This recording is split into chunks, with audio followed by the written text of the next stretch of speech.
बसंत पंचमी और मां सरस्वती पूजा के इस शुभ अवसर पर हरदेव जोशी राजकीय कन्या महाविद्यालय वीणा वादिनी के चरणों में अपने शब्द सुमन रख रहा है। प्रिय विद्यार्थियों और आदरणीय संकाय सदस्यों, महाविद्यालय परिवार के सदस्यों एवं प्राचार्य महोदया को साक्षी मानते हुए मैं एक श्लोक को कोट करना चाहता हूं आपके लिए। वर्णानाम अर्थ संघानाम रसानाम छंदसामपि मंगलानाम च कर्तारो वंदे वाणी विनायको। प्रिय विद्यार्थियों, सबसे पहला यह श्लोक कहां से आया है क्या आपको मालूम है? नहीं। यह पुस्तक हर जगह पाई जाती है और भारतीय संस्कृति की सबसे प्रसिद्ध पुस्तक है, लोकप्रिय पुस्तक है। रामचरितमानस की शुरुआत बाबा तुलसीदास ने संस्कृत की श्लोक से की थी और इसमें सबसे पहले उन्होंने वाणी की देवी को याद किया, पुस्तक धारिणी को याद किया, उसके बाद विनायक को याद किया, मंगल के देवता गणेश को याद किया। आप थोड़ा सा इसको ध्यान दें, क्यों हम लोग इनको याद करते हैं? वर्णानाम, वर्णों को करने वाले ये देवता हैं। गणेश भी, मां सरस्वती भी। वर्ण माने अक्षर, वर्ण माने अक्षर। अक्षर का मतलब आप क्या समझते हैं? जो हम लिखते हैं वह नहीं। हमारी संस्कृति ने अक्षर का मतलब किया है जिसका कभी नाश नहीं हो। देखे को अनदेखा कर दे, अनदेखे को देखा, क्षर लिख लिख तू रहा निरक्षर, अक्षर सदा अलेखा। अक्षर लिखा नहीं जाता है, अक्षर हमारे हृदय के भाव हैं। दूसरा है, जो भी वर्ण लिखा जाता है उसके कुछ अर्थ होते हैं, इसीलिए अर्थों को करने वाले भी मां सरस्वती हैं।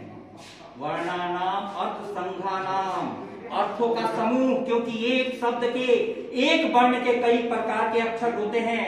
पत्रिका ने एक अभियान चलाया था जिसमें प्रत्येक वर्ण के कई अर्थों को वो प्रकाशित किया करते थे। उसके बाद रसानाम, वो अर्थ क्या जो आप में रस की सृष्टि नहीं करे। सरस्वती में भी सरस्वती, रसों को करने वाले। उसके बाद छंद, छंद का अर्थ होता है गीत। आप जब कभी भी भावों से भर जाएंगे तो ये भाव आपका प्रकट होंगे गीत के माध्यम से। और सबसे महत्वपूर्ण बात है मंगला नाम। मंगल, जो भी वर्ण हो, उनके जो भी अर्थ हो, जो भी रस हो और जो भी गीत हो, सारे मंगल को करने वाले हों।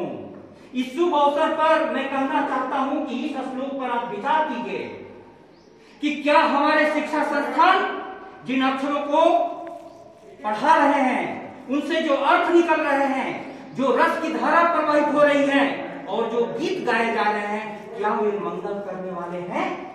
यह उस चिंतन के लिए सबसे उपयुक्त दिन है। मां सरस्वती के एक हाथ में पुस्तक है तो दूसरे हाथ में वीणा, दूसरे हाथ में वीणा।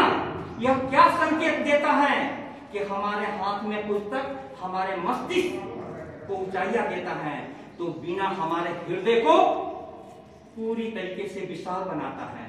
हमारा जीवन भी एक वीणा के समान है। कोई भी वीणा जिसमें संगीत नहीं निकलता हो तो उस वीणा का कोई मतलब नहीं। यदि आपको पढ़ने लिखने के बाद जीवन में रस प्रवाहित नहीं होता हो, गीत नहीं निकलता हो, मंगल नहीं होता हो, तो समझिए कि हम लोग मां सरस्वती से दूर चलते जा रहे हैं। और एक महत्वपूर्ण बात कहूं कि कुछ संस्कृतियों में मूर्ति की पूजा नहीं की जाती है। मूर्ति की पूजा होने से और नहीं होने में कोई विरोध नहीं है। तुलसीदास ने रामचरितमानस में कहा है सगुन ही अगुन ही नहीं कछु भेदा, गावही मुनि पुराण श्रुति वेदा। अगुण अरूप अलखा जोई, भगत प्रेम बस सगुन सुहोई।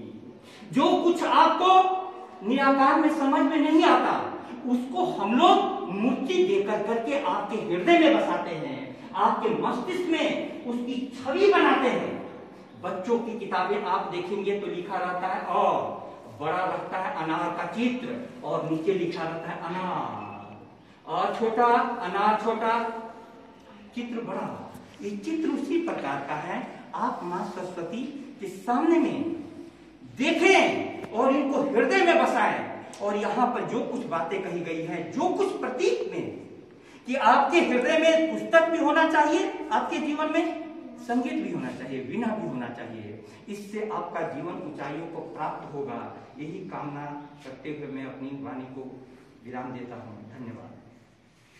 सभी छात्राएं में एक एक करके आकर के और फिर अपने क्लास में वापस जाएंगे भोजन करते हुए।